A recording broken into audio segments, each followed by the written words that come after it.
Ертеде бір есек болыпты. Ол диірменшіге көп уақыт қызмет етіп қартайыпты. Ауыр жұмысқа жарамай қалған соң оны иесі қуып жіберіпті. Бірнеше күн аш жүрген есек қартайдым, әлсіредім деп қарап отырмай музыкант болайын, даусым бар, ән айтып, көшелерді аралап, ішер асымды тауып жейін деген оймен Бремен қаласына қарай бет алады. Есек жол жөнекей үсті басы шаң, екі құлағы салбырап кеткен бір итті кездестіріп, «Достым, саған не болды?» деп сұрайды. «Осы күнге дейін аңшымен бірге аң аулап қызмет еттім. Енді міне қартайды едім, керек болмай қалдым. Қожайым мені далаға қуып шықты.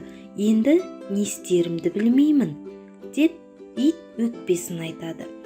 «Мен Бремен қаласына бара жатырмын.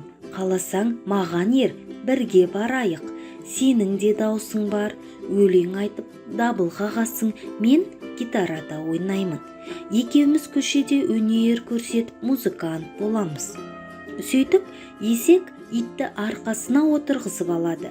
Есек ақырып, ит үріп, екеуі ұзақ жолға шығады. Олар жүріп келе жатып, жол жағасында отырған бір мысыққа кезігеді. Оның ағарған мұрты салбырап, құйрығы жалбырап кетіпті. Жасыл көзі уайым қайғыға толы, көңілсіз отыр екен. Есек пен ит: «О, мысық, сен неге сонша мұңайып отырсың?» деп сұрайды. «Азапқа түстім ғой, кезінде тышқан, егеу құйрық аулап, өз қожайыныма көп қызмет еттім. Кәрілік келіп еді, көзім жөнді көрмей, тырнағым мен тістерім өтпей қалды. Сондықтан ешкім өзенге ағызып жібермей тұрғанда үйден қашып шықтым. Енді не істерімді білмеймін. Қайғырма мысық, бізбен бірге Бремен қаласына жүр.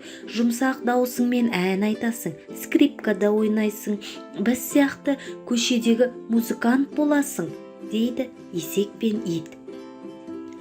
Мысық келісіп, есек оны да үстіне мінгізіп алады. Есек ақырып, ит үріп, мысық мяулап, үшеуі жолмен келе жатады. Енді олар алды-артына қарамай жолмен жүгіріп бара жатқан әтешті кезіктіреді. Әтештің айдары қисайып, құйрығы жалбырап, қанаттары салбырап, үсті басын шаң басып кетіпті. «Саған не болды?» деп сұрайды есек, ит, мысық үшеуі бірдей. «Қожайым мені қартайды деп сойып сорпа пісірмекші. Не істеймін енді? Аман қалу үшін қайда барамын?» дейді әтеш көзінің жасын көл қылып. Есек, ит, мысықтың әтешке жандары ашиды. «Әтеш-ау, сорпа болмаймын десең бізбен бірге жүр. Сенің даусың таза, ашық, сондықтан өлең айтып сырнайды ойнайсың. Біз сияқты көшедегі музыкант боласың» деп өздерімен бірге Бремен қаласына баруға әтешті де шақырады. Әтеш Бремен қаласына баруға келіседі. Есеп ақырып, ит үріп, мысық мяулап, әтеш шақырып жол жүреді. Бремен қаласы қашықтықта. Түн болып қараңғы түсіп келе жатыр. Музыканттардың қарындары ашып тоңа бастады. Түнді қалай өткізуді білмей, қорқа бастаған олар бір орманға жетеді. Биік ағаштың қасына жайғасқан есек пен ит әтеш пен мысыққа: «Әтеш, сен ұша аласың, мысық өрмелеудің шеберісің.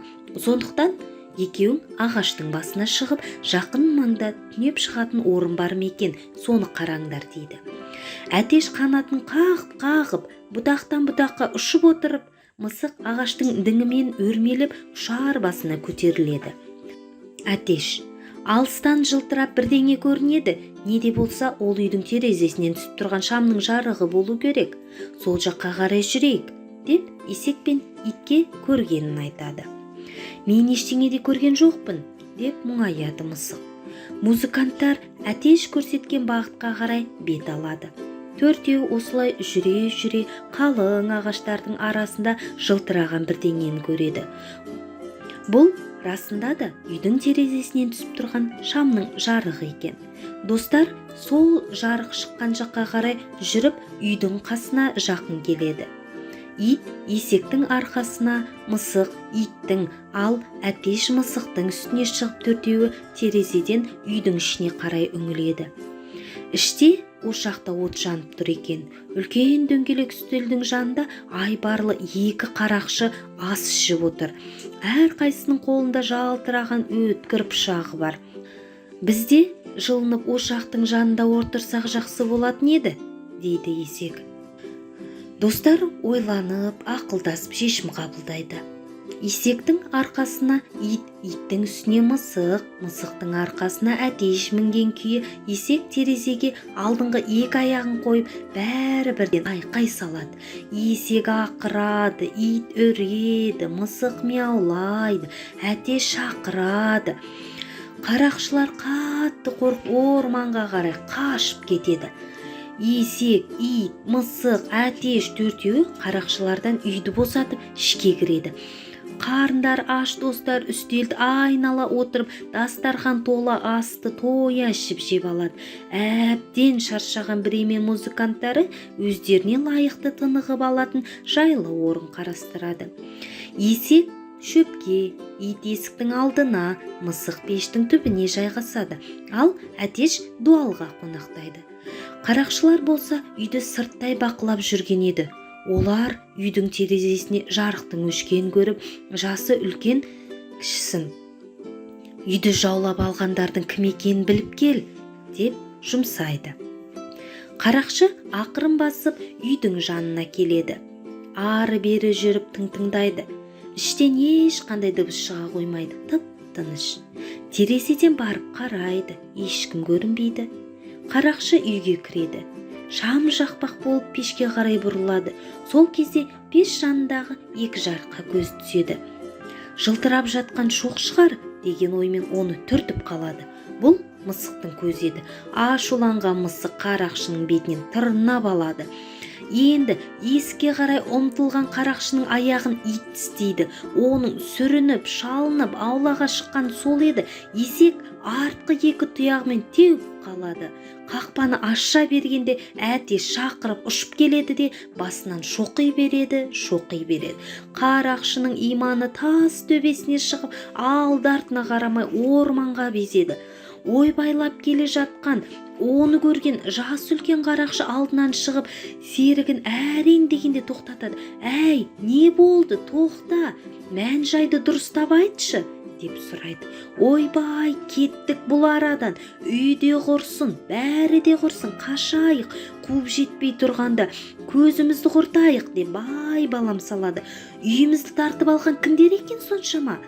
Төрт дәу мақұлық, көздері оттай жанып тұр, қолдары жуан, мықты, тырнақтары жез тырнақтың тырнағындай өткір, қадалған жерін жұлып алады. Ақырғанда аузынан өткір тастар атқылайды, басымды тесіп жібере жаздады, деп дем алмай айтып береді. Жас үлкен қарақшы, онда біздің үйімізді құбыжықтар мекендепті, бұл жерден тезірек кетейік, дейді. Сөйтіп зәрелері ұшқан қарақшылар орманды тастап бастары ауған жаққа кете барады. Ал Бремен музыканттары есек, ит, мысық және әтеш қарақшылардың үйін иемденіп, осы күнге дейін бақытты өмір сүріп жатыр деседі.